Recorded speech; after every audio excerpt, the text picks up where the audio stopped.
vasitəsilə sizə əmək müqaviləsinin xitam verilərkən məzuniyyət hüququnun həyata keçirilməsi və istifadə edilməmiş məzuniyyətlərə görə kompensasiyanın hesablanması qaydasını izah edəcəm. Öncə qeyd edim ki, məzuniyyət işçinin iş ilinə görə verilir və iş ili işçinin işə girdiyi gündən başlanır və növbəti ilin həmin günü başa çatır. İşlədiyi müddətdə məzuniyyət hüququna istifadə etməmiş işçi iki hüquqa malikdir.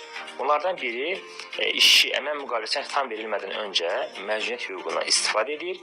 Əgər bu məzuniyyət hüququna istifadə etmək istəmirsə, o halda ona müəyyən olunmuş formada istifadə olmamış məzuniyyətə görə kompensasiya hesabları ödənilir. Əmək Məcəlləsinin 143-cü maddəsinə görə əmək müqaviləsinə xitam verilərkən xitam verilmə səbəbindən və əsasından asılı olmayaraq işçiyə arzusu ilə əmək məzuniyyətinə istifadə etməyə şərait yaradılır və bu halda onun əmək müqaviləsinə xitam verilmənin son tarixi məzuniyyətin bitdiyi tarix hesab olunur. Əgər işçi qalıq məzuniyyət hüququna istifadə etmək istəmirsə, bu halda ona müəyyən olunmuş formada istifadə olunmamış məzuniyyətə görə kompensasiya hesabları ödənilməlidir. Kompensasiyanın hesablanması Əmək Məcəlləsinin 140-cı maddəsində müəyyən olmuş məzuniyyət dövründə orta əmək haqqının hesablanması qaydası ilə eynidir.